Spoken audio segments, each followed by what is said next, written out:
All right, folks, we'll go ahead and get started. Got a few stragglers coming in.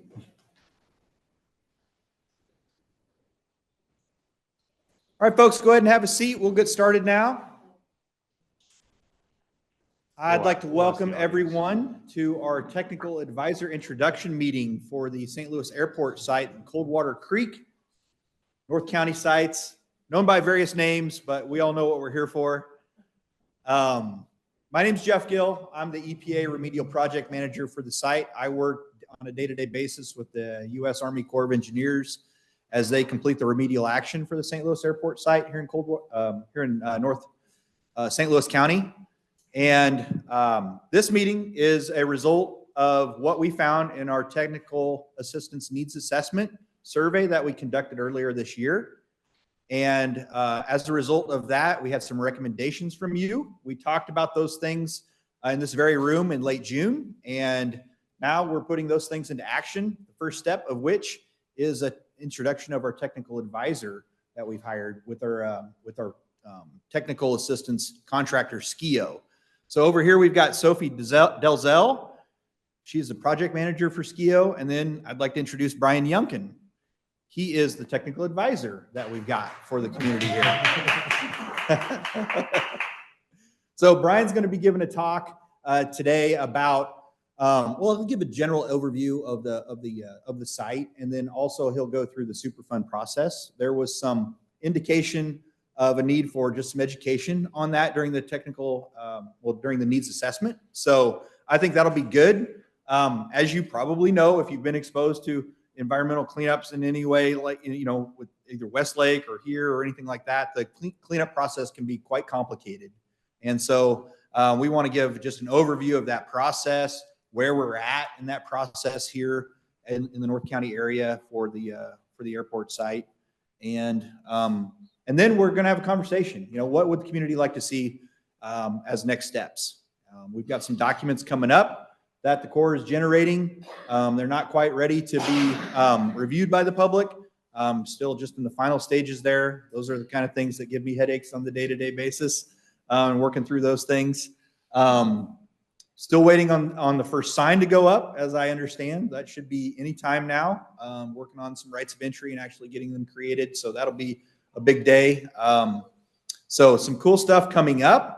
But again, Brian is going to be the person that is going to be there for the community. And once he gives his presentation and talks about some different topics here, we'll talk about what you guys want to see next from a technical advisory position. So that'll be a good conversation.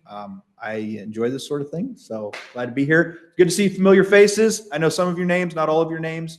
I will probably get to that point. So I'm not going anywhere. I recently got promoted at the EPA. I'm going to be the supervisor for the section that is of the remedial project managers that work on the Westlake site and then also the St. Louis Airport site. So federal facilities throughout Region 7. So, yeah.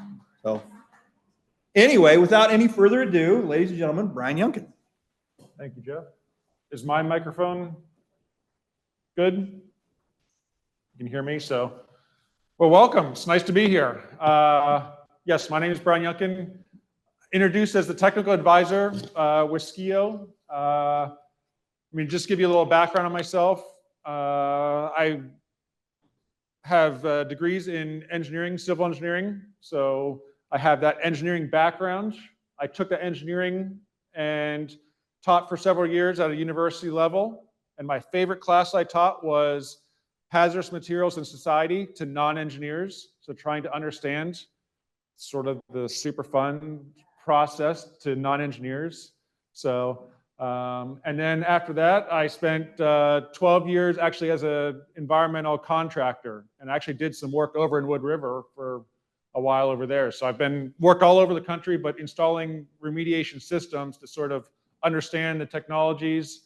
And as much as I tried to avoid chemistry in college, I am learning more and more every day on what happens to contaminants in the ground and how we can treat that.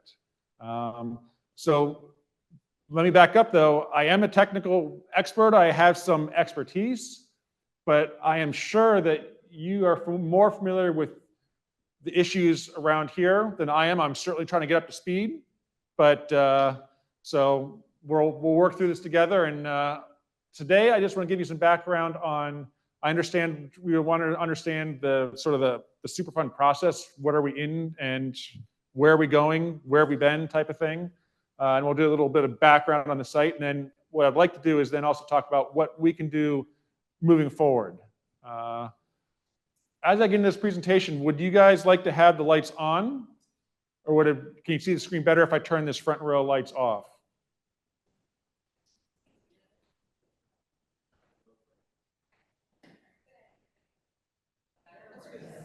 Okay, there we go.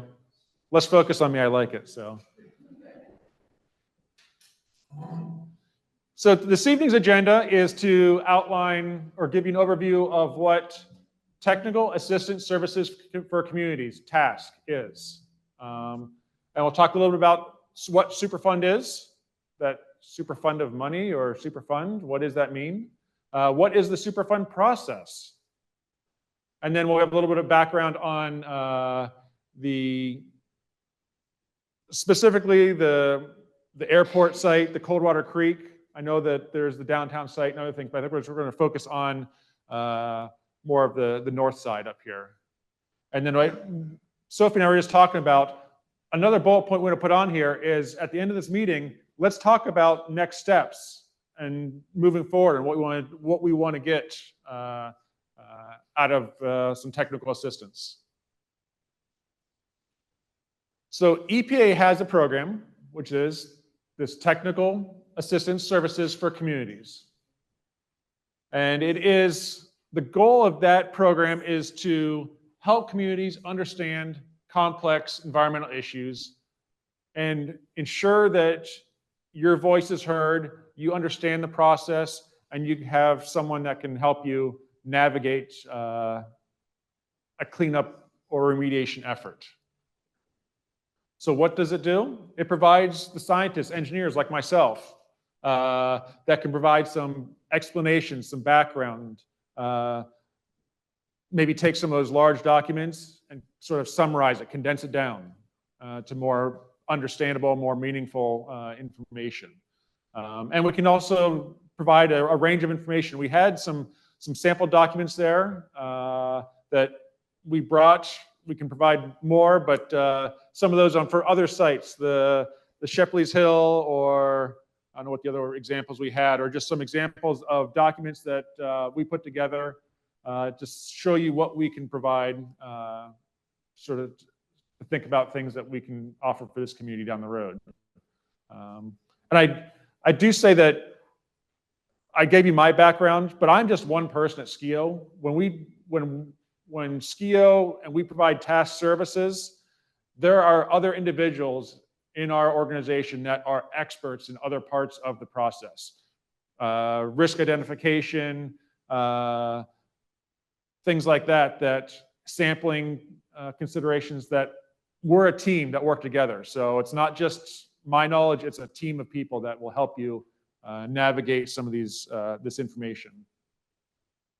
So what type of services can we provide? Like I said, review, explanation of technical documents. EPA puts out nice documents. They can be rather lengthy. Once you put all the appendices and everything else, they can go quite large. I was at a meeting last year when an individual, she came in, she had like 3 bags. She had printed out the documents. So it was like 3 gigantic binders, and she had gone through and had sticky notes on all this throughout, which is great. I tend to keep it on the computer and have multiple screens to work with, but whatever works for you. Those documents can be big. Let me condense those down to 3, 5, 8 pages, whatever it would be, and make it a lot easier than carrying around a whole bunch of binders. We can provide comments on technical documents.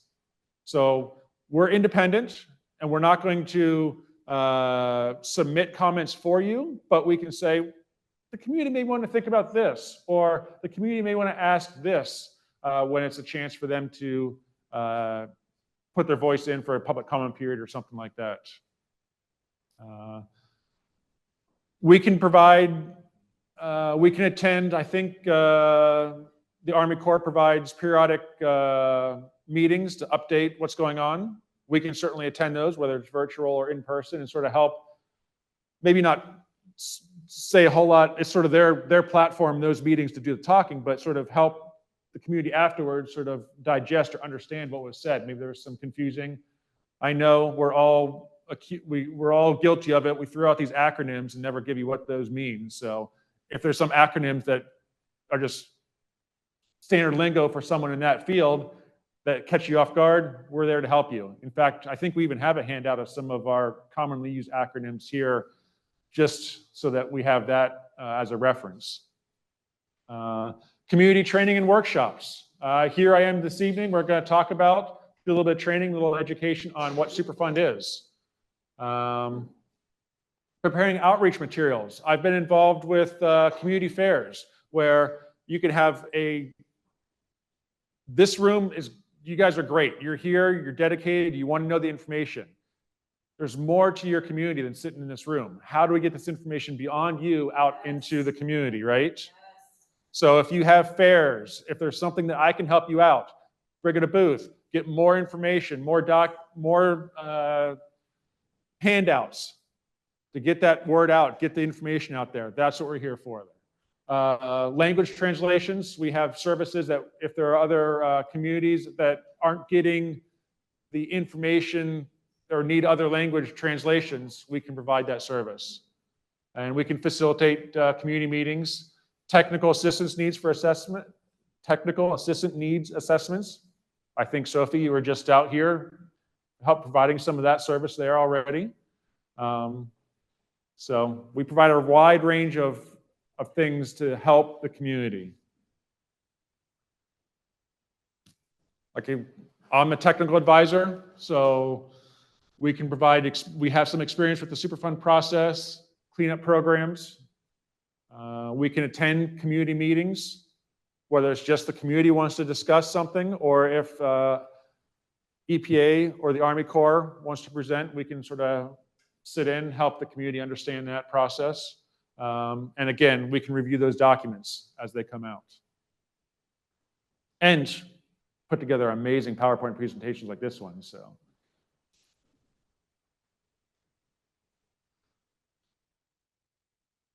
So we just have, this is actually the St. Louis airport. That was the TANA, correct, right there on the one side there. So, and that's what I'm going back to that, where if we print those out, a whole bunch of binders trying to read through that. Let me summarize that for you in a couple-page document that you can look at that real quick. No one has the time to go through a 500-page report and look at all the details. Let me do that for you and summarize it. And then here are some different, whether it's a poster, signs, handouts for community involvement, community engagement there. So how does TASK work? First thing, there's no cost to you. So between you and I, there's no discussion of, there's no contract, there's no money or anything like that. The community contacts EPA and requests task support and maybe has some idea on what type of support they're looking for. And then EPA will determine if that support can be provided, and then they would reach out to SKIO, and we would establish sort of our project approach, what we would be working on for the community. And then we can go and work with the community. But there's no cost. We don't need to worry about that. It's just, but the process is going through EPA, identifying what concerns, what requests you have, and then we get that task and we move forward with it, okay? So one of the things that was requested in TANA was understanding what this Superfund process is. And so an overview, the program is responsible for cleaning up some of the most contaminated sites and responding to environmental emergencies around the area, around the nation. It was enacted in response to growing concerns about health and human environmental risk posed by hazardous waste sites. Anybody know when the Superfund process or how it sort of started? Love Canal was right up there, right? So there are some key things right around like late 70s, early 80s where there was just some bad stuff going on, right? Love Canal, some other ones. I was actually just had an opportunity to see the Love Canal site a couple weeks ago, and it's now just a grass field. So just certainly doing a lot of monitoring, can't do anything on it, but that was just a, what's that? Yes, they do. So I believe the town bought the houses and then fixed them up and then sold them back at a lower price. But you have to monitor that just like any site. There's long-term monitoring and maintaining that. But yeah, those old sites, like there was nothing previous to those sites. They'd had this contamination and there was no laws out there or no regulations that gave us the ability to clean these things up. Especially if you have, I wouldn't call them orphan sites, but sites where the polluter is gone or can't be found. What do you do? So that sort of started in the 1980s. What are the goals of the Superfund? Protecting human health and the environment by cleaning up those polluted sites. And certainly we want to involve the communities in any of these Superfund process. It's not just, it involves everyone in that process. And then making the responsible parties pay for the work performed at the Superfund sites and being responsible for the waste and the cleanup efforts moving through the entire process. So the Superfund, that word comes from, basically it was a chunk of money that was set aside, that was put in by the federal government specifically to address these polluted areas and clean them up. That fund is generally, or started out, I think, with some federal money, seed money, but then it was also trying to get either the chemical manufacturers to pay into that so that in the future, if any of their chemical manufacturing brothers would contaminate, they can pull from this fund. So there is an allotment of money, but primarily the goal is to get a responsible party to clean that up. Now, the St. Louis airport site's a little unique in that it's sort of a federal project, so the money's there, but yeah, so.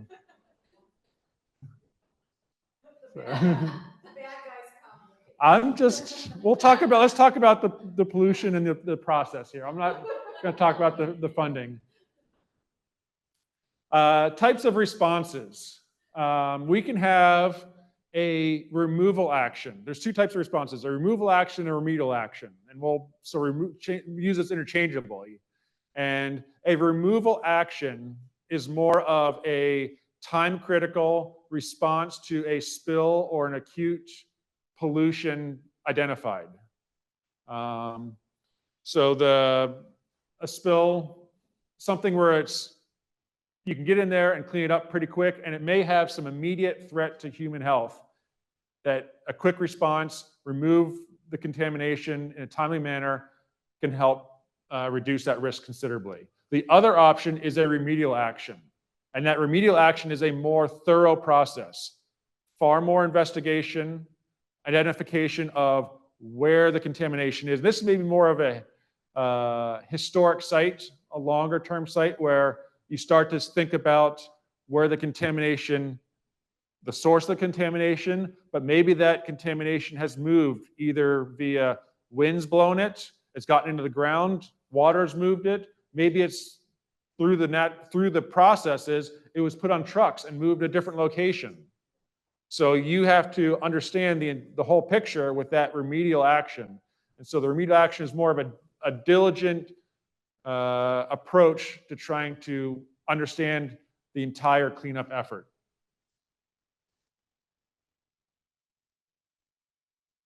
I like these. I'm a visual guy, so we look at removal processes from discovery to removal, or discovery to determining how you're going to remove that that in a short amount of time, remove that contamination, do the actual field work through here, and then any case would have some type of post-removal evaluation, monitoring. Did that removal remove the risk, remove the hazard?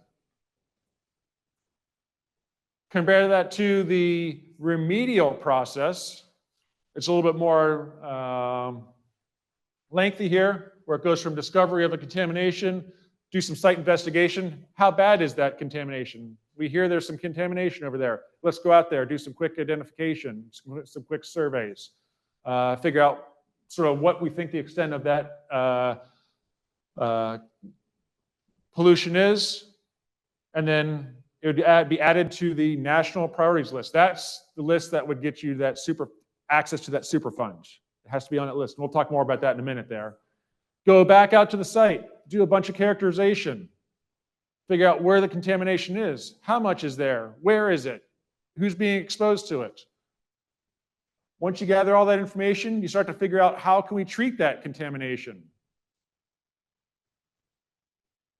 Figure out what the best option is to treat that contamination. A record of decision is released.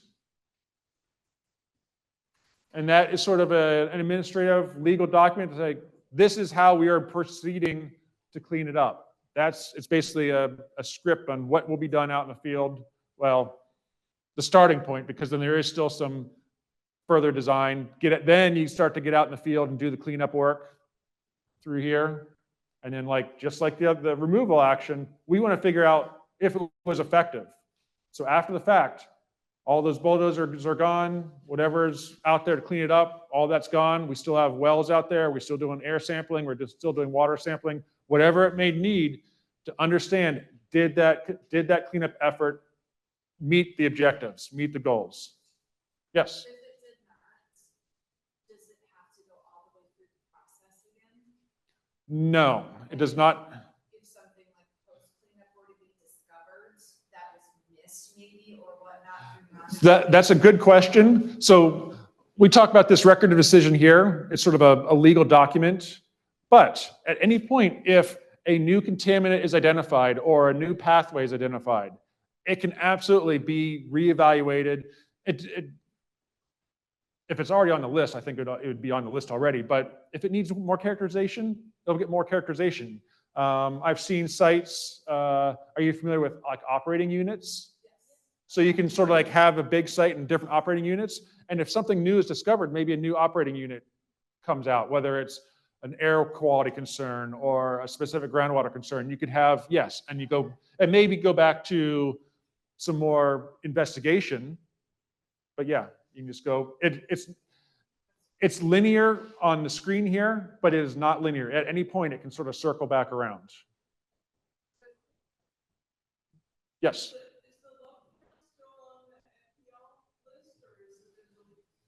I do not know the answer to that. I know it's a restricted space, so it's fenced around and it still has institutional controls certainly on top of it. I'm sure it's still being monitored. I don't know where it is on that list or not. So, good question. There you go. Removed in 2004. So, that doesn't mean it's cleaned up. That just means it's off the list. So. Yes, question? Or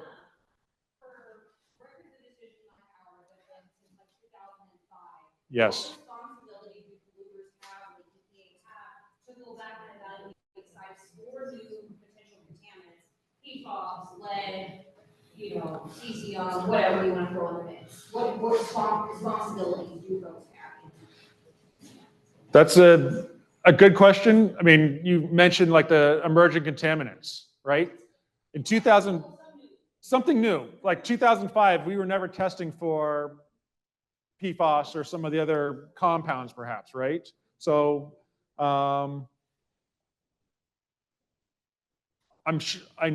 sure the ability is there to reevaluate. So when we're looking at one of the examples was that Shepley's Hills, Fort Devens, and some of those, and maybe Pease Air Force Base in New Hampshire that I'm also been working with there. And that's Some of the old remediation has been cleaned up. It's not necessarily a Superfund site. That's more of an Army or a military site that goes through a very similar cleanup process. But if there are new chemicals identified, they go through the process again. And Jeff, maybe you can correct me if 5-year review process would capture that. And then if there's something like brand new came out, it would be sort of go back through, investigate that. And every 5 years, after the remedial activity starts, EPA either reviews. So if the EPA is not in charge of the site, they will review the PRB's 5-year review, and we will look at it. And part of their responsibility for that is to review emerging contaminants. What else is out there? We discovered new compounds that are potentially risky to people, and they will look at that, and they'll during the 5-year review process where those decisions are made, say, hey, are we sure this is still protective for the public in all these different ways that we've looked at in the past, and all of these new compounds that may have come out? Are we sure? And if we are, that's great. If we aren't, then there's some sort of process. The process is, we have to either do a literature search to see has contamination been there at the site before, and potentially gotten into the environment, or maybe we've got to do more sampling and see. Whatever the concern is, we try to take care of it in that period between 5-year reviews, and sometimes that results in further remedial investigation and maybe a new operable unit addition. There could even be an investigation feasibility study proposed plan and a ROD done. Sometimes those things come up. It happens. It's not unusual for us to deal with that at different sites where something comes up during a 5-year review, and there's some more investigation that has to be done. Now, did I hear you say that's an EPA then responsibility along with 5-year review, or is that incumbent on our pollution partners like the Army Corps and their friends to say, oh, look, you found a new contaminant and we should look at that? Well, first of all, the Army Corps of Engineers didn't do any of the pollution here. They're just cleaning it up.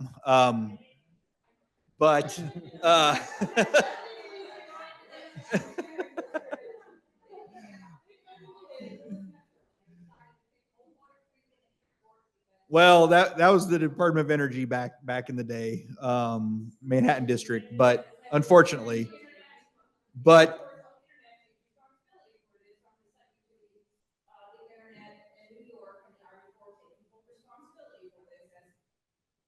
my history on Earth, that was already discussed and decided, so I'll leave that to the side. Yeah. Responsibility is that ongoing. the lead agency, when it's a federal facility, it's the lead agency that does the 5-year review, and the EPA always reviews that and either agrees with it or issues an independent protectiveness statement. Mm-hmm. Along those lines, I don't know which one wants to take it, but like for the airport site and slabs and whatnot, that goes over, like Laddie's about to do, the legacy management. What happens, so once it's in legacy management, DOE has it, is it then also out of Army Corps' hands? Is that another lead agency that it falls under, so that in the post-cleanup phase, should something be discovered, then it's up to that agency to kind of go back? Yeah, so that's outlined in the federal facility agreement between the different federal agencies that are involved, and then like sometimes state partners sign on to that. Because that's about to happen at Laddie. Yeah. So that's outlined in the federal facility agreement, and when that goes into the Department of Energy legacy management, they still do 5-year reviews on that because there's still like institutional controls on that potentially if there's inaccessible soil. Yeah. So when that moves on to legacy management, like at Weldon, that's in legacy management out there. Yeah. So tapping off what you just said, I think this is a mission for SKIO right here, is we would like the interagency agreement explained to us in layman's terms. It's a good idea. Okay. Because as you can see, we're about to bounce federal Yeah. agencies, and that for us is going to be very. Well, and we have inaccessible soil at Mhm. So, Yeah. and, The inaccessible soils are where any legacy management would come into play. That otherwise the Corps is taking everything out. So if they can't get to it, that's where you would have leaks. See, so that's what we'd like to understand. So the Okay. inaccessible soils are not in the record of decision, right, for the Army Corps. So that would never fall under post cleanup, right? Like, No, the ROD talks about inaccessible soils. They're mapped out in there. Let's talk about it. Say it's separate, they're addressing it separately. It's not a part of like. Yeah. So it would be under land use controls, addressed under land use controls. Yeah. If I remember correctly, this was asked of the Army Corps at one point. Once it gets handed over to legacy management and let's say those soils become accessible, doesn't the Army Corps then have to come back in and address them? That's right. The Army Corps does. or- If anything becomes accessible, we're taking it out. But it's the Army Is Corps it the Army Corps or Department of There's Energy? not what we're gonna find out. I believe it to be the Army Corps that comes back out. I just, off the top of my head, I remember seeing that, but I think it's the Army Corps that comes back out. But yeah, exactly. Yeah. Okay. Is there anyone from the Army Corps? Joanne's on the Zoom call, so. Thank you. Yep.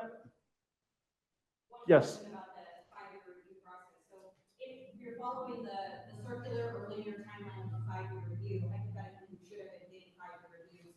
Jeff's already heard about all that, I know this before, but if the Army Corps hypothetically isn't providing 5-year reviews timely, and then you're waiting 10 years or 15 years to get how they possibly contribute or actually do their job in document form, how is that tracking with that 5-year review in the linear process?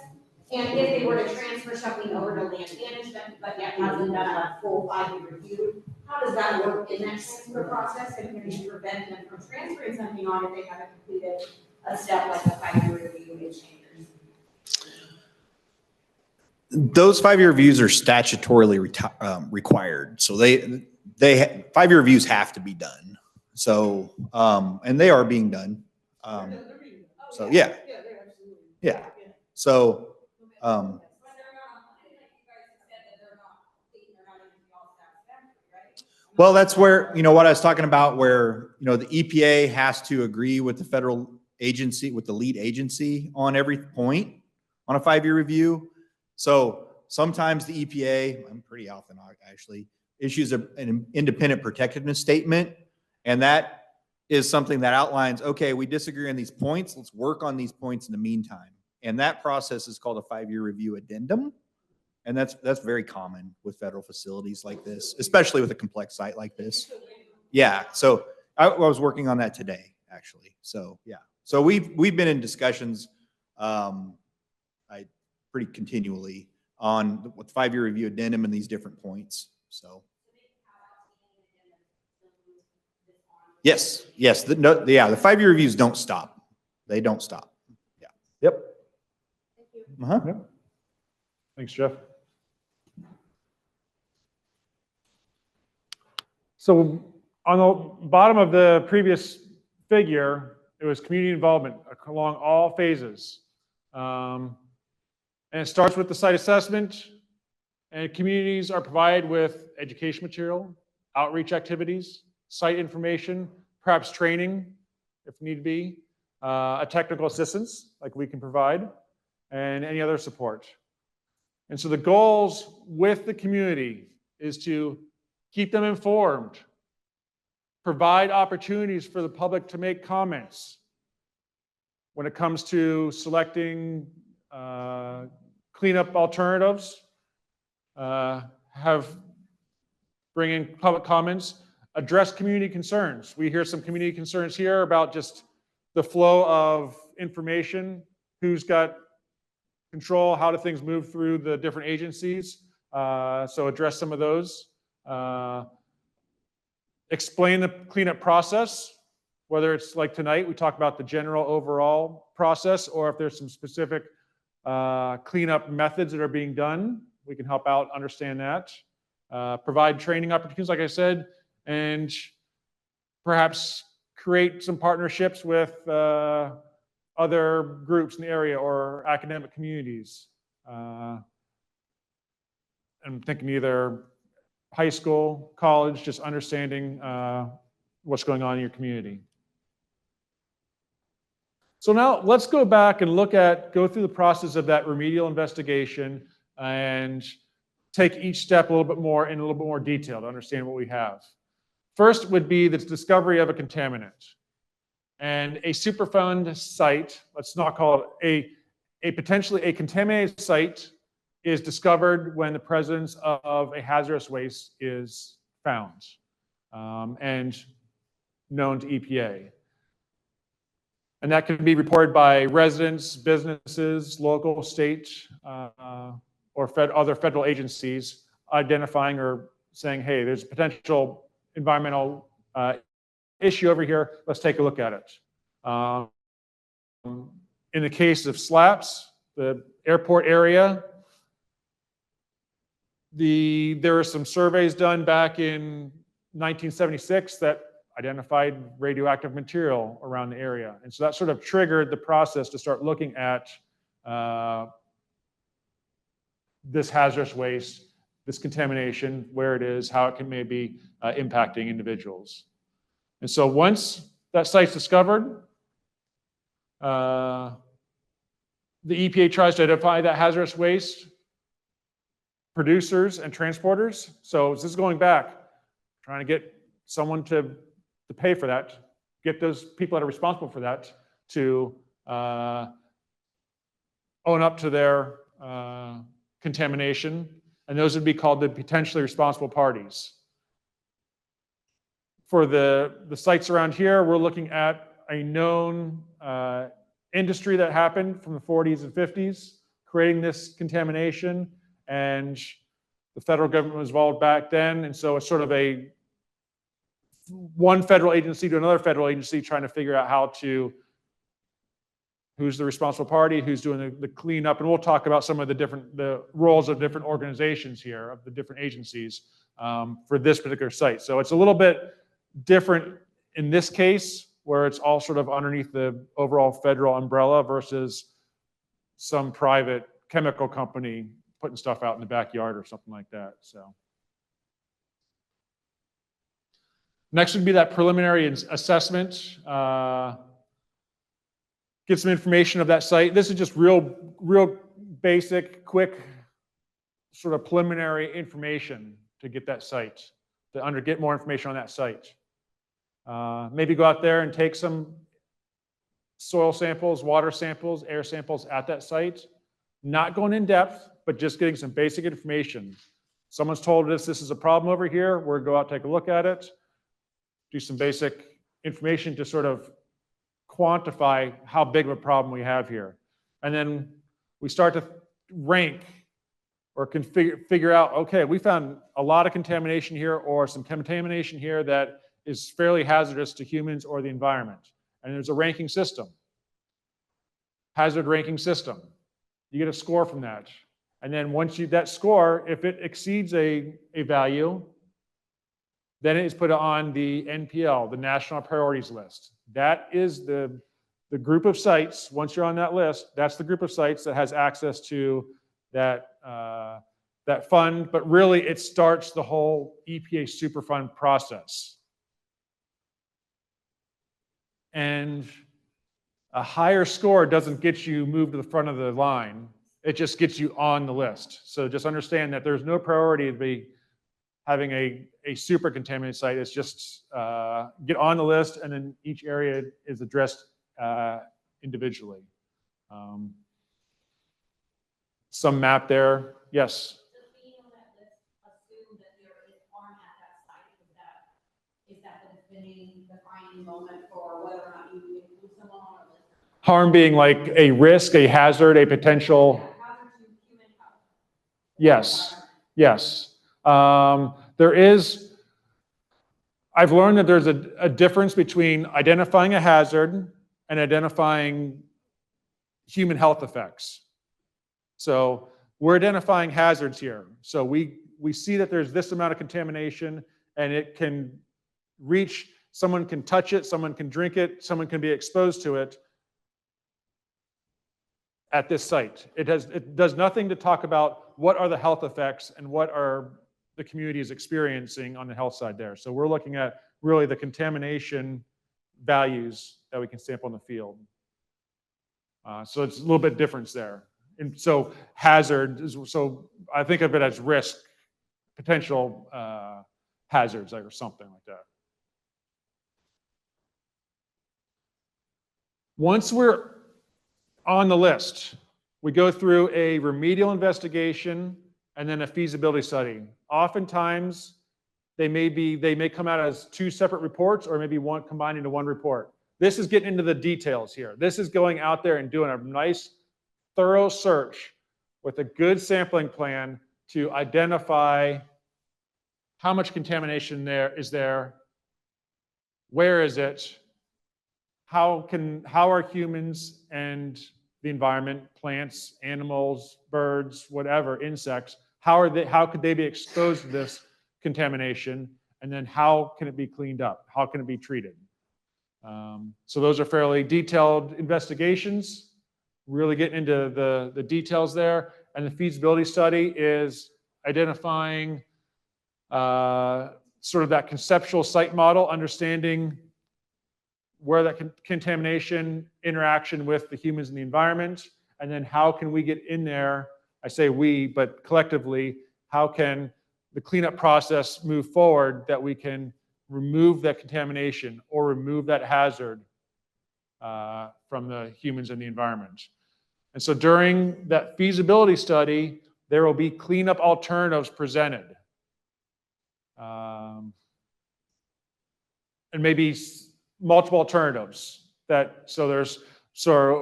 and we'll talk more about this in a minute, just looking at different ways that can be cleaned up or reduce that risk.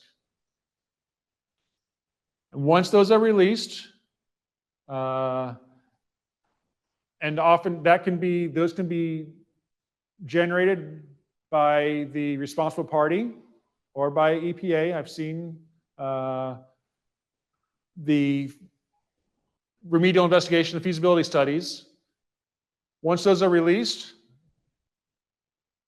the EPA will either, if it's a responsible party, put those reports together. They'll go back in and look at that, and they will identify the preferred or the proposed cleanup alternative moving forward. So there may be multiple alternatives in the feasibility study. EPA sort of focuses in on the preferred path. Was there a question here?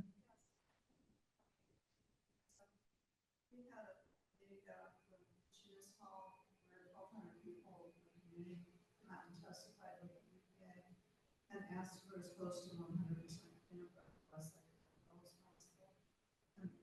the 67% number was selected because it's supposed to be the most rapid and is costly. Okay. But that process is actually initiated.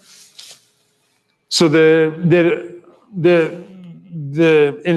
reason for that, so the meeting, how did that come about? Was it a public comment period? Okay. So,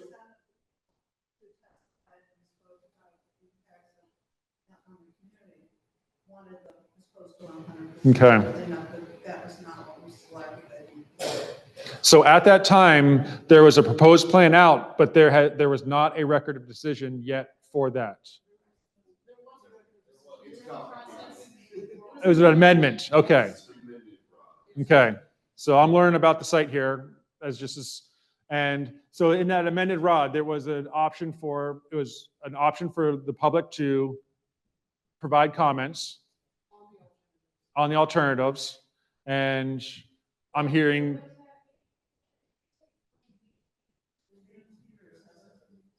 2018 or 2017 is what she's saying.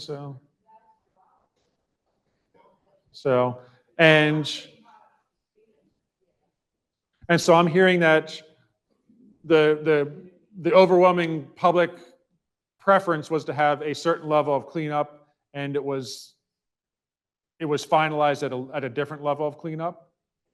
To EPA's point, we're at 90% of the design phase of that cleanup. Okay.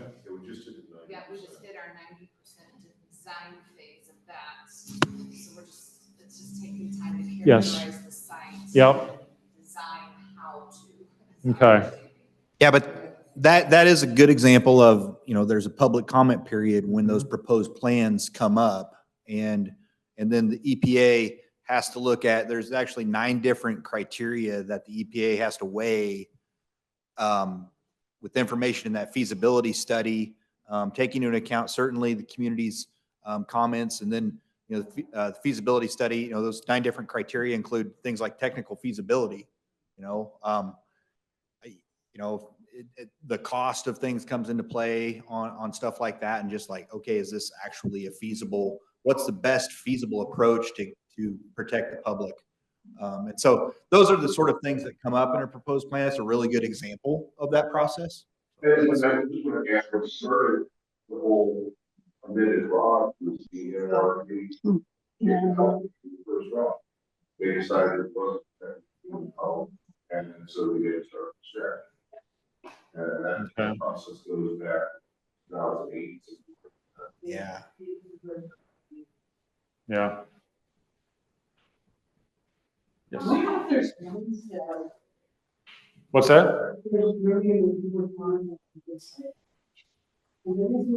There's a responsiveness summary in the ROD where a lot of questions come up and there's explanations for it. So, yeah. Yes, any public comment period, like official comment period, all those comments and questions, there would be a responsiveness summary. It's usually attached with the ROD. That would be addressed that, so we could go back and look at that. So I saw some hands raised. Ashley, right? I think you were first. What happens if the preliminary That's a picture I sent to information is divulged to their voluntary and not or if preliminary evaluation fails to take into account endangered species of various forms? What happens, 25 years down the road, 40 years down the road, after those preliminary assessments have been made by agencies like this? I think that gets back to some of that 5-year review, just checking the progress or checking the protectiveness at set intervals to make sure. And I mean, those documents are publicly available, so you can sort of keep track of that. So, yeah. Yes. Yeah, I would like to respectfully ask if we fast, so I'm watching the clock. Yes. And I think we should go through the site history and really connect to what's going on here, because I'm Yep.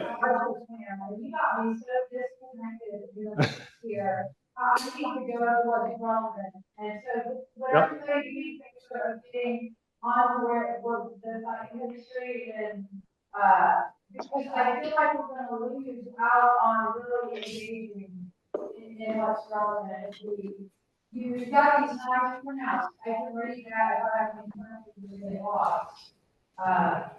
And they everybody on board, actually, I think you're gonna miss out on what's actually happening if we don't have brothers. I mean, I think that some of the conversation is really helpful, but it doesn't about the conversation to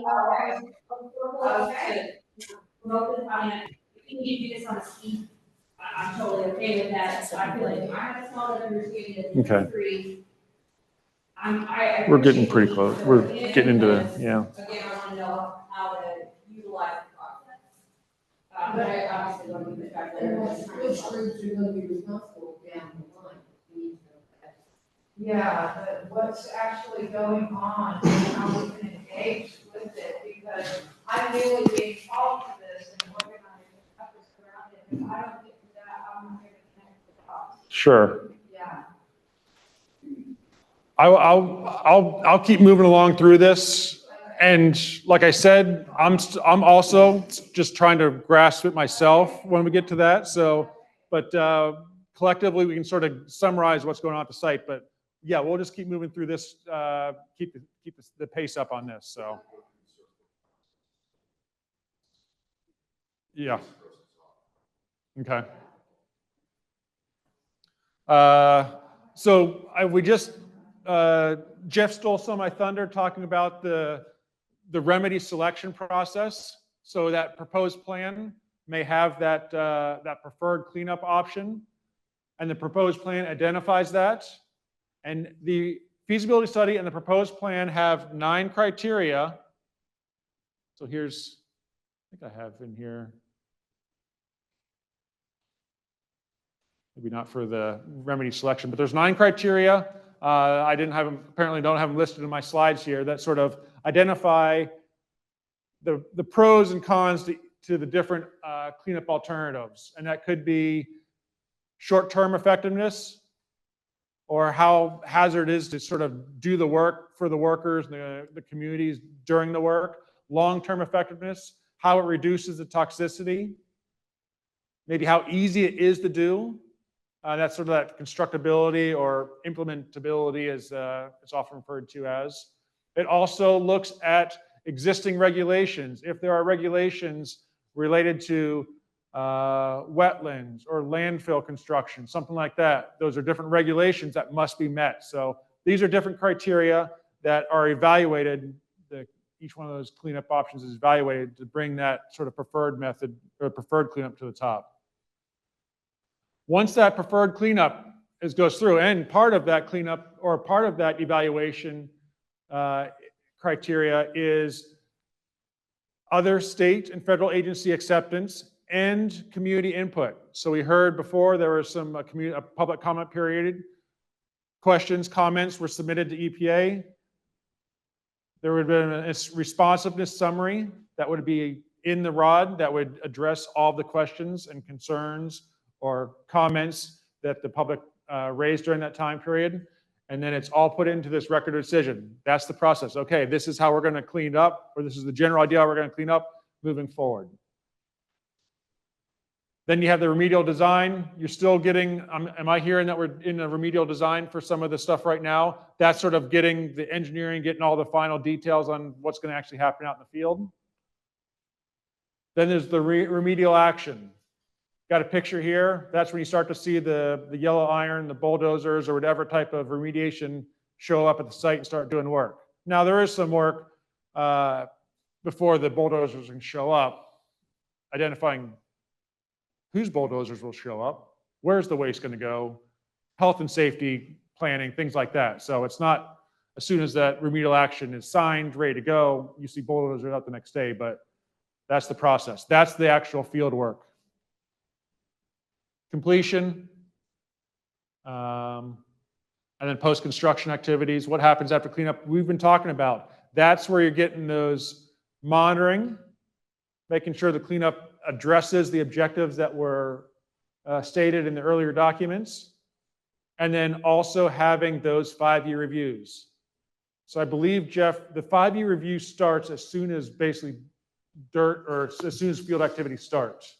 As soon as remedial activity. As soon as remedial activities start, that 5-year clock goes. Now, we've been through some of these sites, some of these areas around here, a number of different 5-year cycles.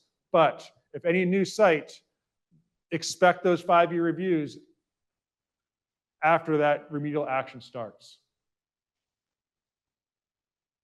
And that's just looking at, it's just every 5 years, going out there, making sure it's meeting what it's supposed to do. If there's any changes, this is kind of important for us, is that if there's any changes to that record of decision, there may be some explanations of significant differences, ESDs released. And this is not so much if it's a gigantic change, new contaminant, it's if there is non-fundamental but significant changes to that record of decision, that cleanup plan that was put into the ROD. And I believe there are some ESDs that may be released here soon, identifying some changes or some updates to the site that would be outlined there. And so that's what, when we're thinking ahead, when we're looking ahead, we're going to see perhaps some of that. Question, yes.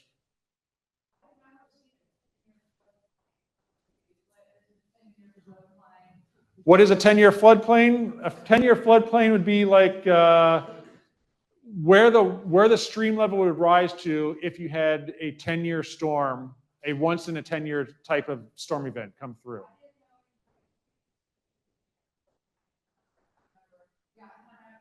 A 100? Yep. Okay. Floodplain being referenced in something, I guess I haven't I've never heard anybody gauge anything With a 10-year? How is that number chosen? Because 100, I mean, it's pretty close to the tree. I mean, the 10-year would just be the top of the bank or something, in comparison to the base flood. Yeah. That's what it is, the top of the bank.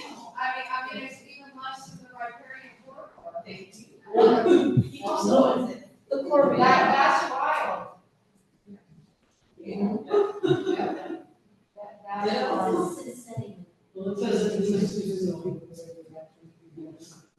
So we can note that. So, but I don't know the answer to why 10-year versus 100-year, 50-year, whatever. So.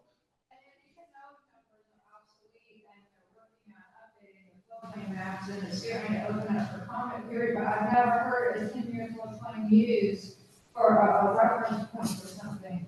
Is that a common thing for you in your experience? I've seen 10 years for, I haven't seen it in the environmental cleanup scenario, so, And I'm but. nothing. I'm going, why the hell is anybody even still in a 100-year floodplain building right now?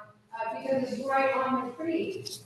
I don't even know how you would say, I mean, the 10-year would be within the bank. Okay. Okay. Yep. Comment noted. So I'll look into that. So, yeah. Kind of along with what she said, but also getting to that explanation of significant difference. So this can be done without changing a rod, right? Yes. So you don't have to like reopen into like an amendment. Kind of what this would be. I mean, it would be, I think it'd still be a legal document. So it'd be sort of, is an amendment or sort of an add-on to that rod, if I'm speaking correctly there, Jeff, so. Because that's what we're having right at Westlake, but it's applying the rod that exists, the decision to. Yeah, it goes into the administrative record for the site. Yeah. This is really cool. I've never seen it explained like this before, so thank you. Yeah. Yeah. That's cool. It's exactly what we're here for. Yeah.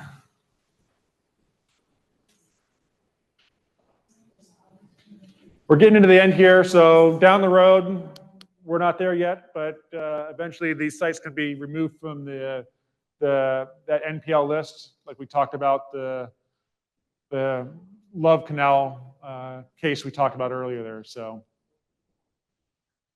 but let's move on here. Thinking about the community involvement and how the community can be involved with that Superfund process. We talk about a community advisory group, a CAG. And do we have a CAG for this community yet? So Westlake, we know what a CAG does at Westlake a little bit. Okay. We don't have one here yet. Okay. So maybe that's something that if the Westlake one is helpful, or we can learn if we know how those work. So consider that. This is where people are representing, a smaller group is representing the community, but it's not just, that's not the decision makers and the voice of the community. It's really to help get the information out to the community and get that community information back to sort of funnel it back in to everyone else. So think of it that way. And it's assisting both the agencies, but also assisting the community. So it's a unique opportunity. And I think the EPA can help form those CAGs if that's something that the community is interested in.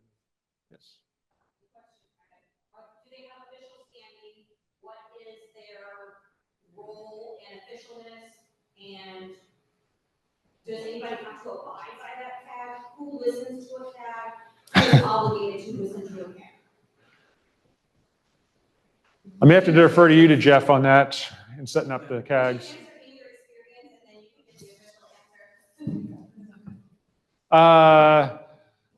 So I've worked with a number of CAGs around the area, around the country, and it is I mean, they are the voice of the community. So when it comes to public comments, they're the voice. There are positions within that CAG, and I don't know if there's any type of bylaws or anything sort of fundamental behind that. There you go. So there's people with more information in this room than I have, so. Yes. So the CAB is, the meetings are facilitated by community members or EPA? So it's all the EPA done. That you can, But do you facilitate it? Do you lead the discussion? well, so That's what I'm trying to get to here. I did, let me put it that way. Okay, Most so, tags do not, most tags Mhm. are passive. I ran a city council meeting where I said at the top of the class, people spoke at chairs back, so it's about how you run the meeting. And that's what I was gonna talk to you offline. There's a lot that goes into it. And you gotta be careful with tags because I've seen tags taken over by the wrong people and used to help polluters. yeah. So. Yeah. Well, I facilitate planning meetings with every type of audience all the time. And so the first thing I see wrong with the CAB is how it's being ran. We do circle discussions. And actually, you hear from everyone in the room equal, so nobody's at the head of the room. But also, you need to make sure the right person is facilitating, as you pointed out. So I was just trying to figure out how these things get ran. So it could be done in an array of a manner, is what I'm hearing. Like, for you, you did that, but maybe it may be ran by an agency or something. I've seen outside facilitators sort of manage those meetings.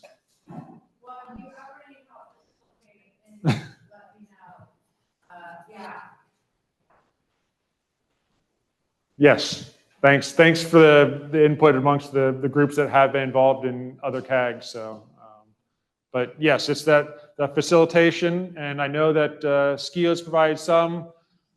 I would say that I don't think we would do like facilitation and technical advising in the same group, so it'd be one or the other, but there are other groups out there that can facilitate if there's a maybe to make it more uniform. A good observation you had about can sort of be steered one way or the other if you're not careful, so. Well, in my heart, I have a task forces like this with jurisdictional authority, Mhm. EPA, DNR, all the municipalities and communities, in addition to, like Army Corps, so I have that group, and then I have my technical advisory group, and then the steering committee, which is, residents in Okay. the watersheds. And so you can break it out if need be, which is good to think about. Yep. Yeah, and just something to add on. Good evening, everyone. My name is Jessica Evans. I do community involvement. So EPA supports the CAG, but really it's managed by the community. And the ones that I've worked with, the members of the CAG vote in or decide on who's going to be the chair or co-chairs. So you all decide on who's going to kind of manage. But we certainly support the CAG. We can set you up with a facilitator to help you kick things off, kind of help you navigate those initial stages of being a successful group. So really, we encourage the community to kind of manage those as you all see fit, and we're here to support you. So if somebody's safety, we want a CAG, and that's how you serve. Yes, yeah, and that was one recommendation in the technical assistance needs assessment. So that's already documented that that's something the community would like. So, if we decide to move forward with that, we'll certainly support from our end. Well, how do you say you want to move forward with this? How do you get it motivated? It needs to be. Yeah, so the first step was having Brian on board and coming out and do this presentation. And then I think later we're going to kind of discuss specific things that you all would like to move forward with through this process. And we're Almost done. There, okay. Let's go into the actual site details. Look at the history of the site.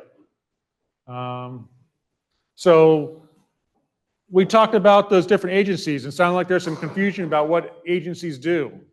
and we'll get to the bottom of that and get you more information. But in general, you've got the United States Army Corps of Engineers. That's the lead agency in the cleanup process. You have EPA that ensures that lead agency is doing the proper thing and following the proper procedure, sort of following those steps we just talked about. There is the Agency for Toxic Substance and Disease Registry. That's more of the human impact side of it.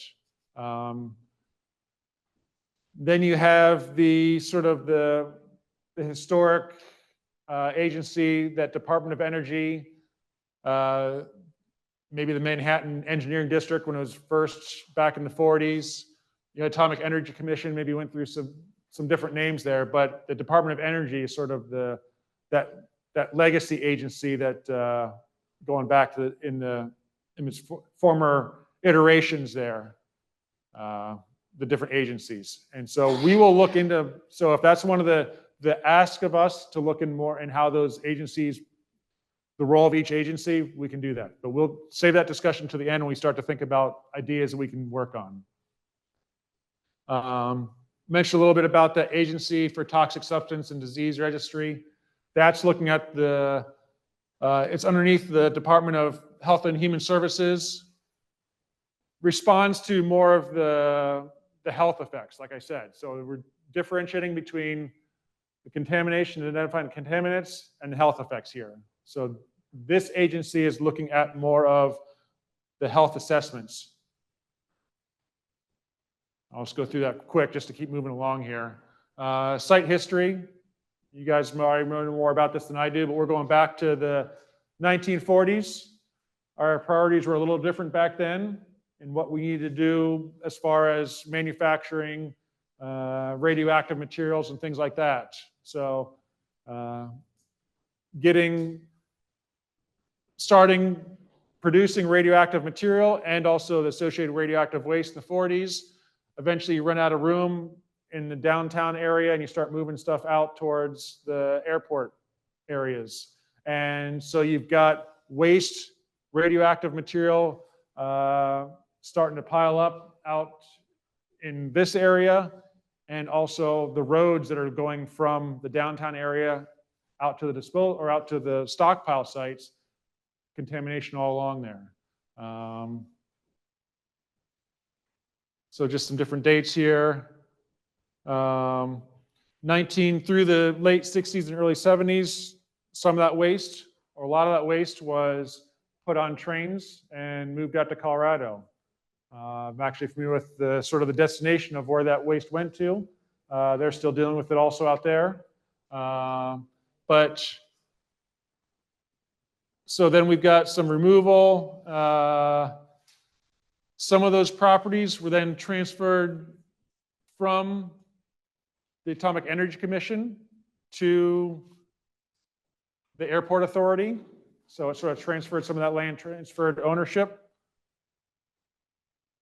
And this is sort of the maps I've just pulled from the different sites. So this is the St. Louis Airport property sites here.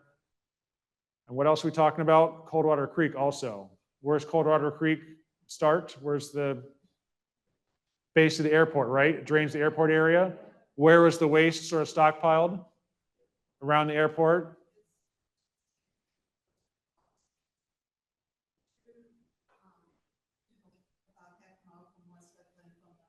Okay.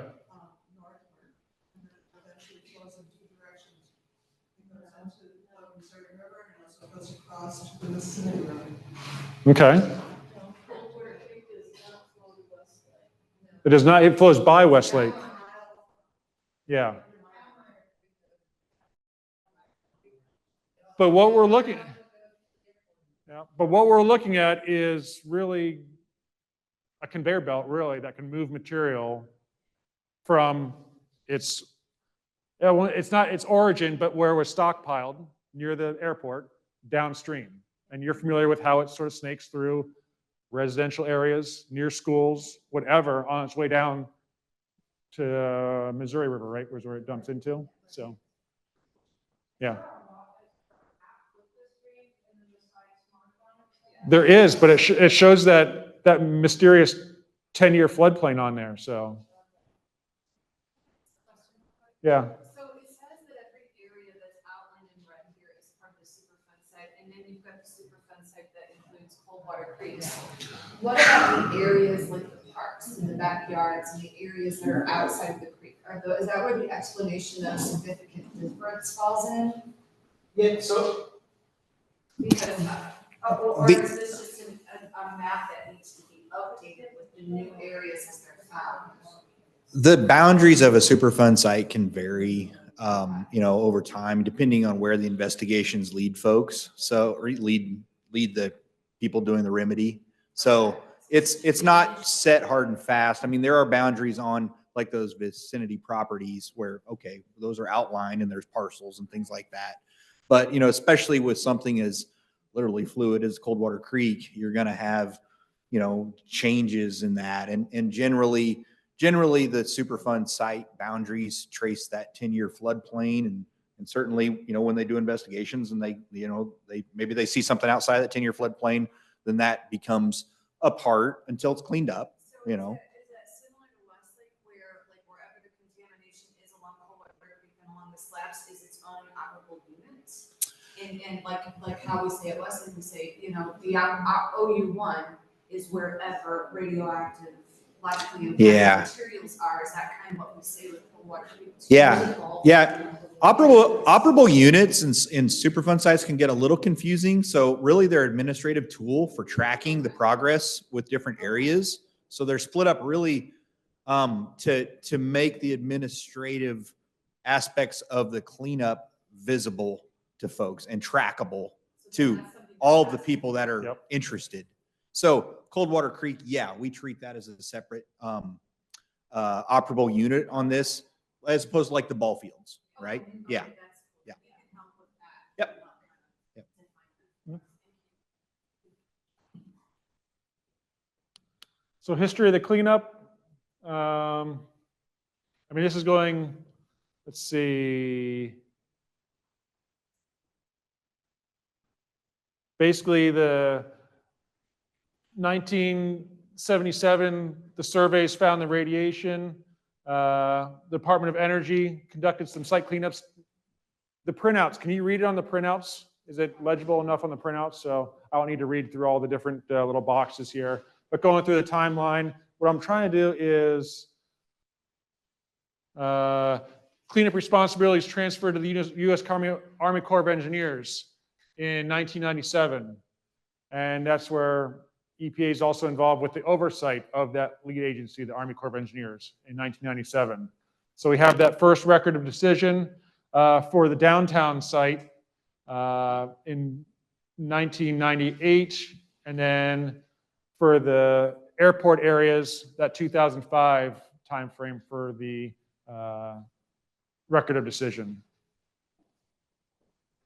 So current status, what's going on right now? Downtown sites, that's going, again, that ROD was signed back in 1998.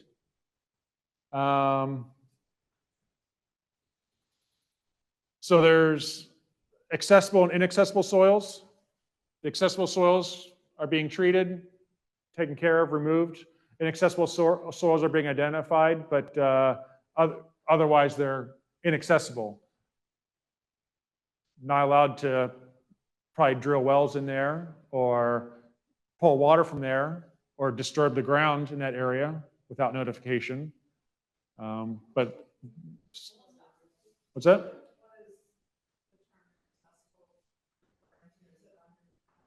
It could be underneath the building, could be underneath the highway, just something that would be, you can't get in there and scoop away and remove. So through all that, and then of course, we're talking about continuing monitoring the aquifer, monitoring where that groundwater flow is from the site going towards the Mississippi River.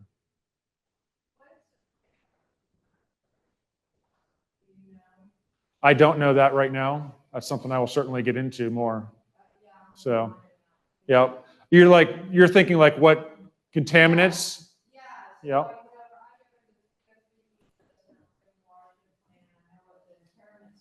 Yep. So I'm trying to figure out on a radioactive site what parameters we would be monitoring in stream to see how this is getting into the water, and so you don't know. I don't have that information right now, but that's certainly something that I will be looking into. Yep. Back. On one side of the Missouri American Water monitors the water out of the Missouri River, clarifiers and everything down in the Missouri River. They monitor for lead, the any kind of radioactivity. Okay. But I don't know, Everything in the water. yeah, I mean, I do, Coldwater, all these things. I don't know. For this specific site, there would be specific contaminants that would be tracked, and it would be probably more on the radiologic side, right? So, and it's in the documents. I haven't immersed myself in to tell you exactly what isotopes or whatever they're looking for. So. So how will you follow up on questions? Do you guys like send a follow-up with all these answers?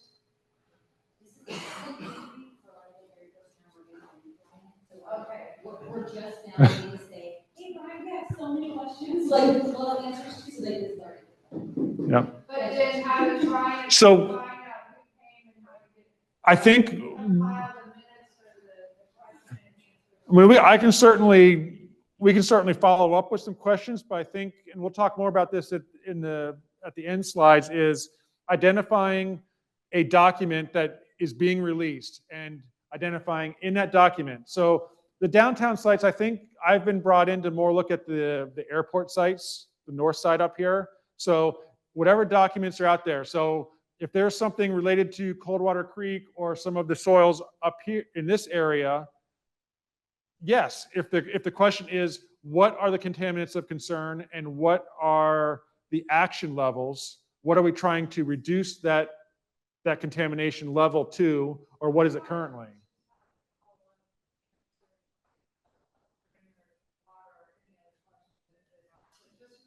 Yeah, I don't.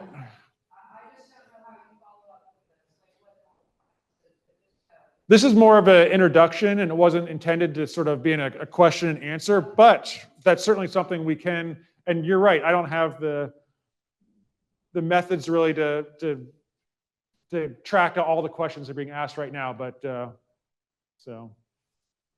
Do you have a question? Or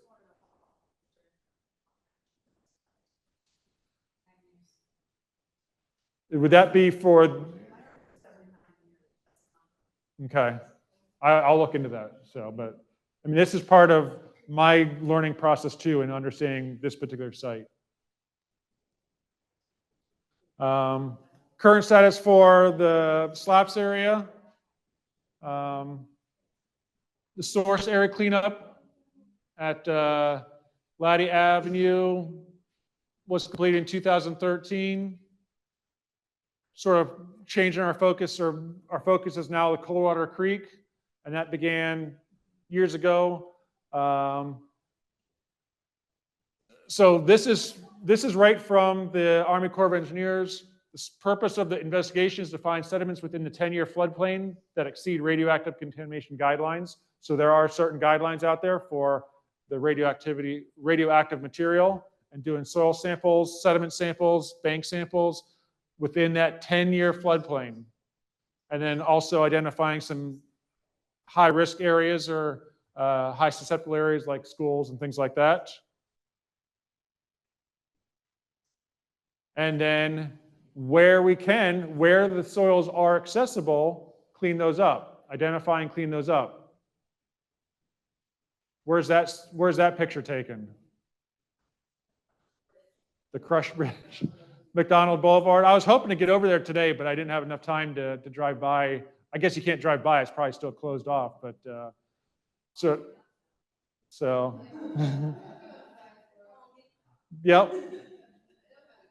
But so that site there was a bridge there, right? There was a road there. When that bridge was there, when that road was there, those soils were inaccessible. But while there's no bridge there, we can access the soils. I say we, the Army Corps can access the soils. and clean up that process. So this is where things change. The environment changes where the remediation, the cleanup can address as areas become available for further cleanup or new contamination, different areas, things like that.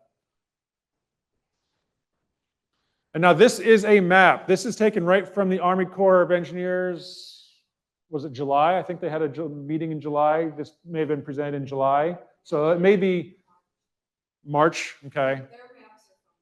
March, there you go. So maybe if on their website you can blow it up and get more detail out of it versus trying to see it in a dark room through the screen. But what this is showing is, again, the 10-year floodplain, where we'll ignore why or how that got to the 10-year floodplain, but identify that we have different colors along that floodplain. What does that mean? Probably means that areas that have been sampled, areas that need to be sampled, areas that need to be cleaned up, remediated, and maybe areas that have already been cleaned up. I think this is sort of getting down towards the source, so we'd expect to see more contamination down at this end of the screen, at the lower, for those online, the lower left-hand side of the screen, I guess, if you're looking at it. My left and rights are backwards there, but and some of the red dots, zoom in a little bit there on the if you get to the website, you can see some of the red dots where actual soil has been removed, contaminated soil has been removed. And this is just sort of showing the progression of the sampling and cleanup efforts along Coldwater Creek. And this is just giving you an update of what's currently going on. So those that walk along Coldwater Creek or have property or go near Coldwater Creek, are you seeing activity in the stream now? Are they doing some work? They're certainly doing work at McDonald. So, I don't think they've done much in the creek to date except for outside of Janet Elementary. okay. But definitely, that's what we have questions. Lots of some sampling, but maybe no. So, okay. Okay.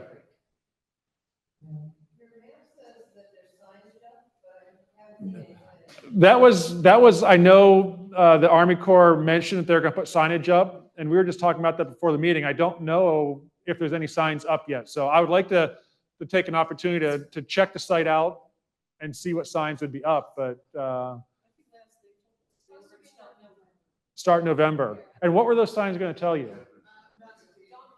Don't dig. Now, would the signage change if there was if they were digging in the dirt? Okay.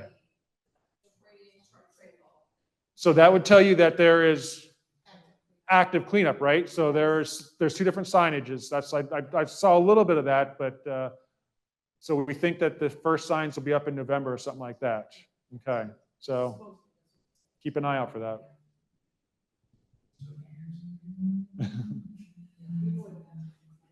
Question or comment?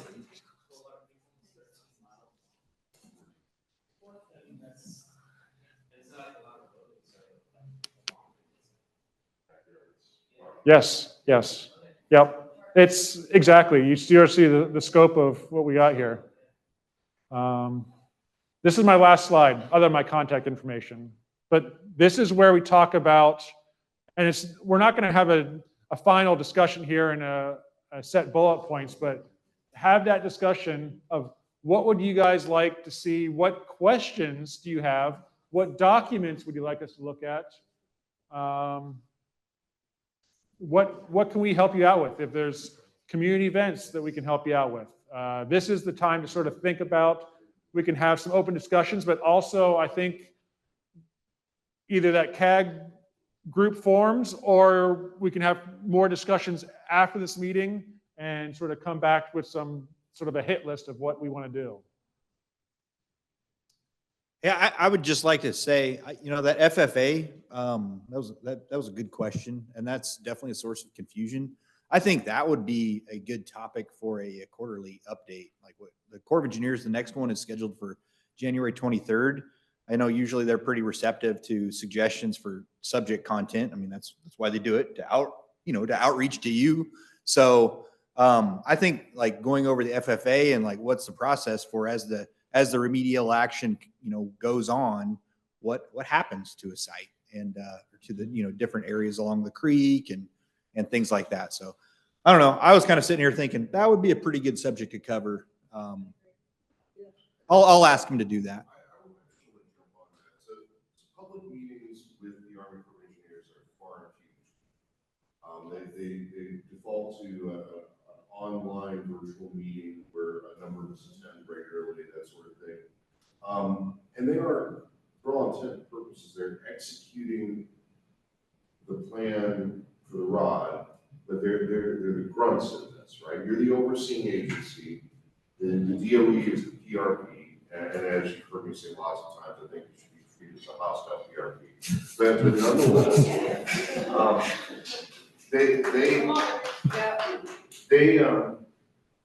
it seems to me, moving forward, because this community needs outreach desperately. They probably do need to form a CAG, but we need to take the steps to get the people involved that need to be involved in that sort of thing, right? So one of the things we got very used to at Westlake Landfill was having CAG meetings where the EPA would attend. Before that, we had EPA meetings where the public was allowed to attend, and the PRPs were there if they so chose to be, which they usually have lobbyists in the room or an engineer or something like that. We even had the PRPs present to the audience at the CAG, that sort of thing. But the EPA is kind of falls to you guys to figure out a place, probably a much bigger room than this, where we can all come in and talk about what our game plans are going to be, what kind of pressing questions we have for you. I got a list of questions for you. I'll probably give you after the meeting. We'll get way into the weeds if I start going that way. But moving forward, I just want to say I want to see the EPA kind of really get in. You're doing a great job right now. I'm very appreciative that you're here. Don't get me wrong.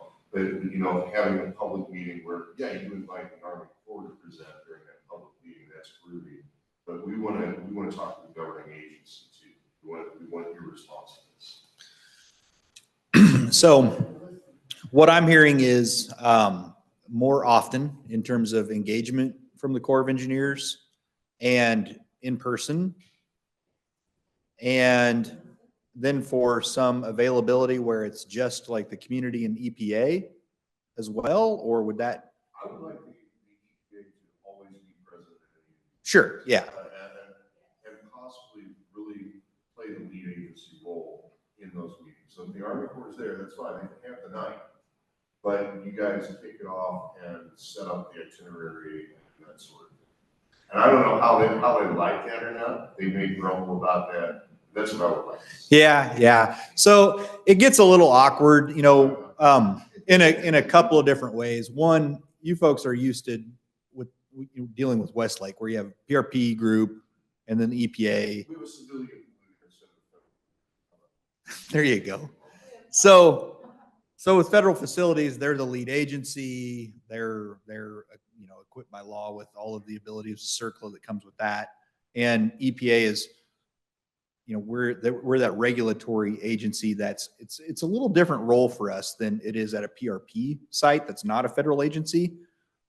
So there's some nuance. There's some nuance there. Certainly EPA would be at any meeting, and we have been. But what we can do is, ask the Corps of Engineers, about, what I just stated, and repeating back what you said, but then also the resource of a community voice that's, providing more organized questions for the Corps of Engineers to address. Like the great example is the FFA conversation. It's like, hey, we can as a community and EPA helping to coordinate that community's voice can provide a funnel to the Corps of Engineers to address what the community is actually concerned about. So Artana came out of that. We're like, I wanted to make sure that all of the voices that wanted to could get a voice in this and reach out. One of the things that I feel as a community member lacking is the process up until now. And let's take Coldwater Creek. So we've got vicinity properties rolled into the slab site, right?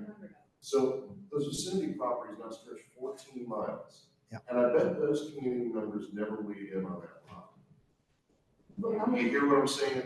I will attest all of this. Our organization went out 2 summers ago We get over 2,000 homes with just the ATSDR information about protecting yourself from the contaminants. And most people that we ran into had no idea what I was even talking about. And this is literally with the creek in their backyard. Yeah. So I think when we talk about bringing people into the conversation, we really have to make sure that we're getting out into the community and trying to bring them here. So it is a larger audience than just the people that are already kind of in the know. Right. I'll be honest with you, Kristen, we struggle with that as an agency. I've been in meetings with international agencies in France, and, you know, they deal with the same issues. It's like, how do we outreach to the community, inform people that need to be informed about different things? It's a very, very difficult task. I know the Corps of Engineers is aware of that. They have different things that they do. You know, so, yeah, and that's part of EPA's role in that, you know, that's legit, you know, and so there's a back and forth with us between federal agent, you know, other federal agencies. So, in these situations, so, you know, I think we can, you know, as a part of this list that we have here, the resource that we have in Brian, you know, getting a cohesive voice from the community on exactly, you know, getting some focus on that, right? So like a lens with the sun, let's get our sunbeam down and focused on what the community needs from the Corps of Engineers so that we can give them an opportunity. The community needs is for the Corps of Engineers, EPA to get together and get everything cleaned up. We've been dealing with this for how many years now? So EPA knew about it, the Corps knew about it, and it's time to get it cleaned up. Well, if there was an oil spill out in the middle of the Pacific Ocean, you gotta be on it because of the birds, correct? You could get cleaned up right now. But you guys knew for how many years that the landfill's been contaminated, Coldwater Creek been contaminated, the streets have been contaminated, and nothing's getting done about it, but each group keep hauling around. Too many hands in the cookie jar and not enough cookies.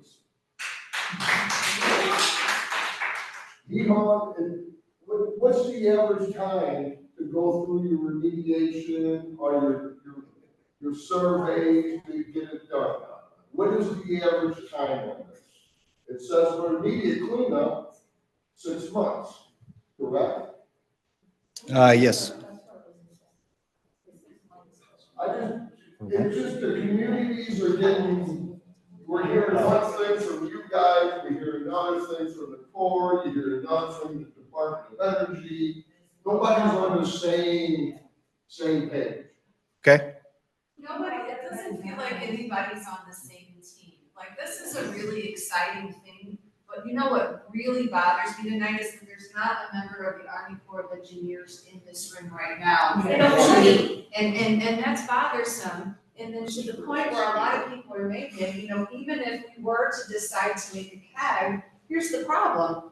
There isn't anybody in, until we, you know, when you put up that photo that you have of the creek and how far it goes, those communities have to be brought in. They have to know about it, we can form a CAG, because they have to be part of it. This is not representative. No. This is not even by, you know, so I think we have, in my opinion, what I would like to see is, I think, yes, there needs to be a CAG. It could be very beneficial.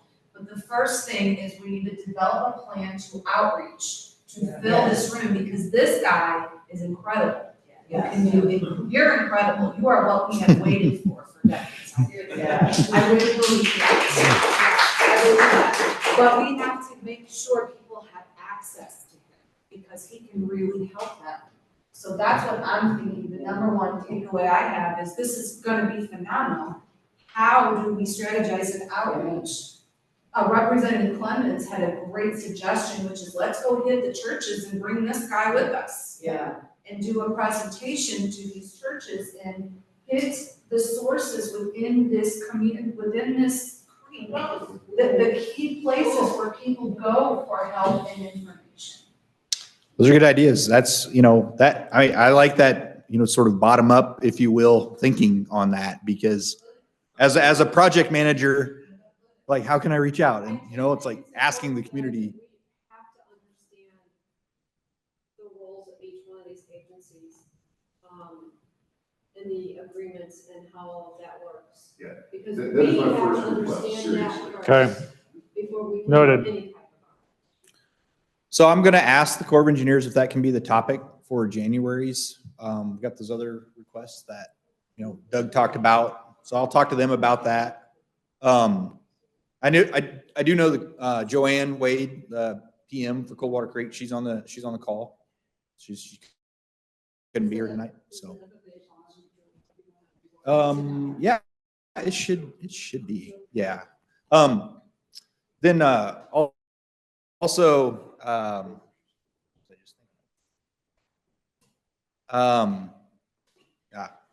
Ashley, bail me out here. On Army Corps meeting and outreach. Yeah. Together.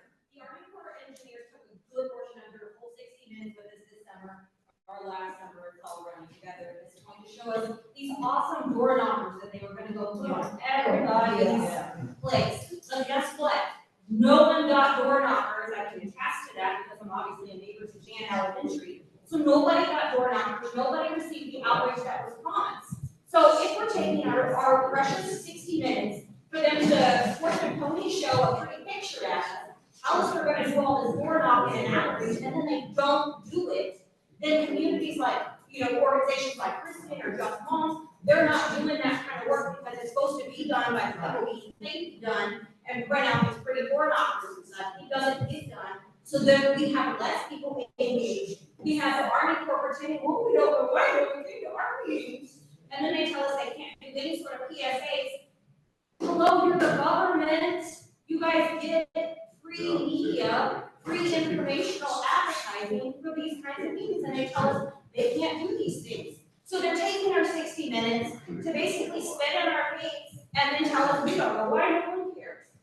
We have to stop that use of that time, while allowing them to kick the can down the road to explain why they fall under circle at this time that they told us in 2021 and 2022 they didn't. This is not a good use of our time because it's so delayed and it's so limited. What I feel like those core meetings need to be is them answering and showing accountability for the kinds of things. So they need to go into depth about where they went at Janet and how deep, not deep enough, that kind of thing. They need to talk about the parcels of land they won't talk about. They need to talk about the other side of Janet and Coldwater Creek on the Wedgewood side. Like, we need them to answer really technical questions in those 60 minutes, not fluffs. Well, Can you help us? Yeah. Okay. Yes, ma'am. I just wanted to answer the question, and I don't want to be introduced and told who's used who. Yes. Okay. All right. And I don't even know anything more about the St. Louis downtown side on those calls because they're literally saying we're not doing anything on the downtown side. So like, you can tell me that in a slide, I don't need JP to take 5 different slides to slow tell me he ain't doing nothing. Okay. Yes, ma'am. If we could make that map, the GIS map, that anyone could access, and they could put in their address and see if they're a red, or green, or a mile away from one of those, I think that would really get people's attention. And I would suspect we have the technology to do that. Yes. I suspect the technology is. Okay. Yeah. Is the airport itself a high-risk area in this, some parts of the? No, the airport's not part of the vicinity properties there. The government long ago purchased that property. The airport may have purchased it, but when they ship the materials in their cabinet, it's right adjacent to Coldwater Creek. Yeah. And the expansion.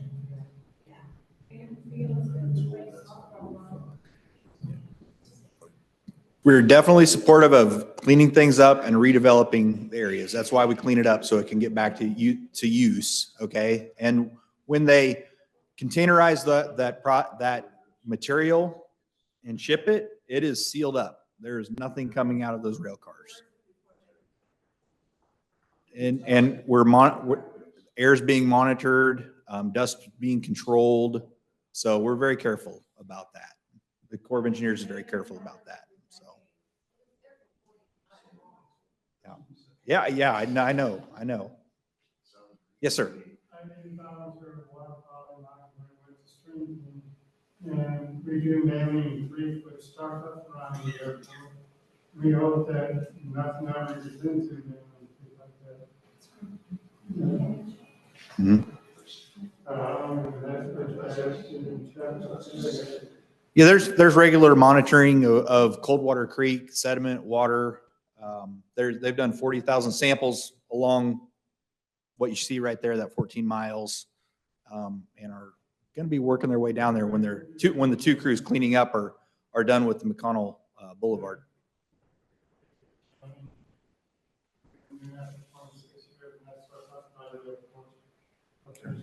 Okay. Yep. Okay. Ashley. For our list, I would like to add, if you could please explore diligently the contaminants of concern, the RG goals, that's their, based on the record of the decision, their broad goals that they must The goals, meet, yep. and how that may or may not differ from the Westlake landfill, which is a different remediation goal. Same material.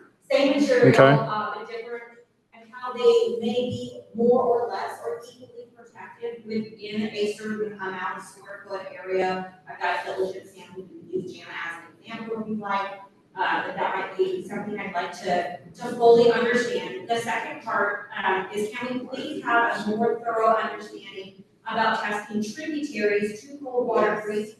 The EPA seems to use a different understanding of where they end their sampling. The Army Corps will end it at the mouth of the creek if it does not meet their standards for cleanup, whereas the EPA seems to follow that out to where water dead ends and where slow moving water drops the sediment. Again, moving water doesn't seem to be the holder of the radioactive contaminants, so I'm told a million times, but the sediment where it drops, that seems to be the holder of the contaminants.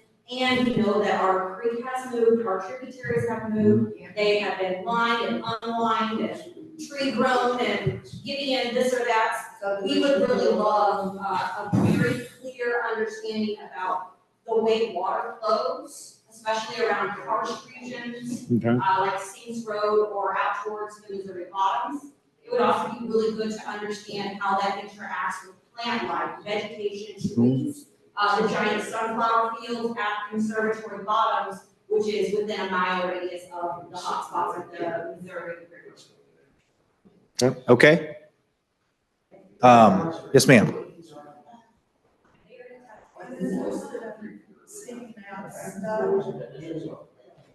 Okay, you're interested in seeing maps? Maps that show the ATSDR hotspots and clusters of illnesses that correspond with where Coldwater Creek goes and how there are adjacent areas where there are these tributaries.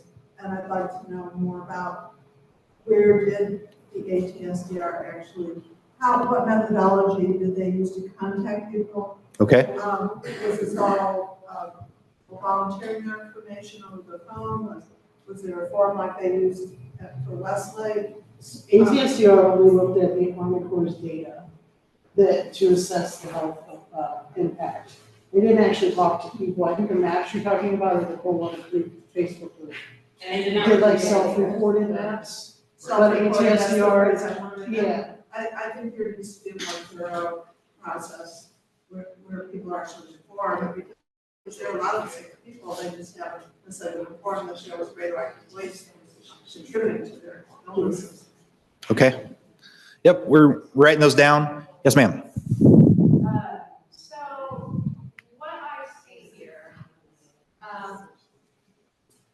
is I went to one of the most beautiful gatherings of the summer, and it was organized by a man who grew up here, and it was primarily African American, who was to connect with water because they don't get that connection. And so now I'm helping different organizations like Stream People United and such to get minorities involved. These are underserved communities, and this is an underserved community. And I asked my friend who organized this, who's African American, to come here. I found out about this at the last minute because I don't know how this was promoted. And of course, it was the last minute, so he had something going on. But he said, I said, I would really use you coming here and for you to share your local knowledge, because whenever I go in and engage in communities, I reach out to every landowner and stakeholders and all that. I'm not seeing this. But what he said was, in response to me saying you got the local knowledge, he didn't understand how high a value that is. So he responded and said, I've got basic knowledge, but my knowledge is pretty limited. All I know is it's got radioactive waste from the Superfund site. If you ask me, it seems intentional in a lot of ways. Poison the water, move in marginalized people, the wealthier had the funds to move further out west. So just so the African American community could be represented here, I thought I would read those words to you, because that's what their knowledge is in this.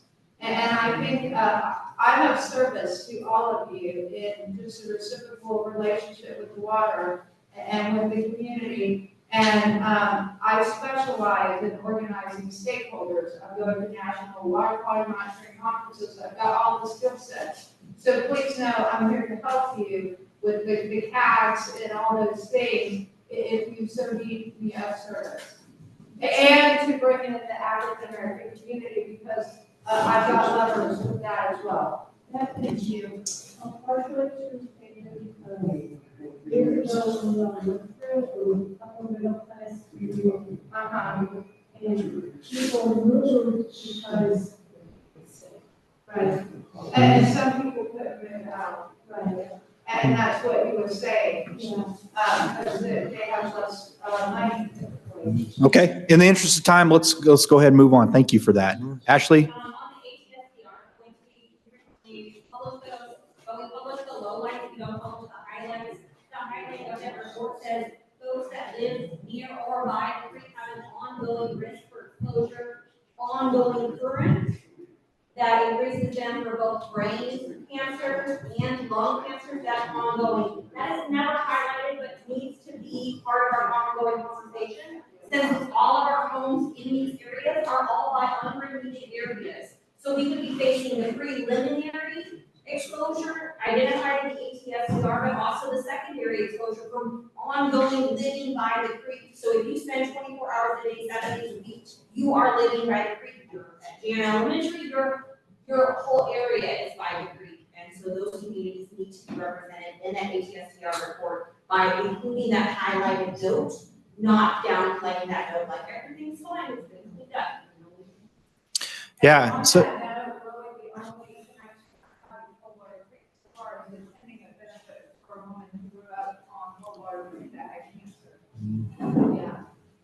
okay, so we've got 3 minutes left here, so I'm gonna kind of land the plane. We've got to move on. We'll be around a little bit here to take questions, but I want to make sure that we get the maximum out of this meeting in terms of organization of what we're doing here with the technical advisor. So we've got some really great questions, okay, and we've got, to me, it sounded like definite interest in having a CAG in the community. Okay, so I think we've got clarity on that. So what we'll do is, as Jessica said, EPA has got resources to help facilitate getting that put together. So we can work on that in the meantime. I'm going to request to the Corps of Engineers a FFA and what happens in the future sort of presentation for that January 23rd citizen outreach. We've talked to them about frequency and how they plan to meet the 5-year review requirements for you all and explaining that since they've not done that. I mean, I can keep harping on that, but it is so vital that we understand how they are actually meeting their RD goals and how that's okay. Yep. Understood. Got it. So especially yep. They have to provide this documentation, so it would be great for them to know. I got it. Yep. So we'll do that. We've got this other list. What we're going to do is huddle up and be like, okay, what are some questions that Brian can work on here? He's got a lot of work on, obviously. So this is going to be a process in getting this back to you and kind of uploaded to the community, if you will. So I think another meeting is certainly in the cards here, and I'm certainly open to any thoughts you have, Brian, on that. But we've got a lot to run with here. Some action items here. We were taking notes. Sophie was here taking notes. So lots of stuff to do. Really, really appreciate the feedback we've gotten from you guys tonight. On the tag, if people are interested in wanting to be volunteers on that, what is their step for that? And then as far as the next meeting, is there anything we can go ahead and get in our calendar, even just like slating, a week or two in early December would be really helpful before we hit these holiday months and everything's off the rails. I don't know, but we do have, what's great is the email list that we're developing for folks. So I know not everybody's here that was here in June. I don't expect that to be so we're gonna have other people here in the next meetings, but please get your email down on the check-in sheets here so we can stay in communication with you and give that, basically communicate as fast as we can when we know those things. So Mary. Yeah. So she's online. She's on Zoom. Now, I will say the Corps had so Kevin Davis used to work for the Corps. He had to retire. So he was here in the June meeting. So they had some turnover. They're replacing him. So they're having some staffing challenges here. But she is on the Zoom call. So she's been listening in. Yes. Yeah. Okay. Wedgewood. I grew up in Wedgewood. I went back there a few years ago because I lost a friend to all this crap. The neighbor across the street remembered my family. We had lived there for 50 years, but she remembered us because of her parents' home. She inherited. They both died of cancer. She knew nothing about this, nothing. And as I was walking away, she goes, "What about the kids now? Are you kidding me? The outreach has to be there. I do whatever I can to help get the word out. People look at me like I have two heads when I ask strangers, did you grow up in North County? They know nothing about this. Oh. Okay. Okay. Yep. It's like, what Okay. can signs being put out like they do for all the elections going on? Like, you put a sign out saying, meeting here. Understand that is an old question that Danielle and I have been battling. So let's wrap it up. Yep. Let's, Seems like they ended it with some hopes. Yeah. Thanks for coming, everyone. We'll We've be in got our touch. information Please on make sure there. you get your email addresses on there.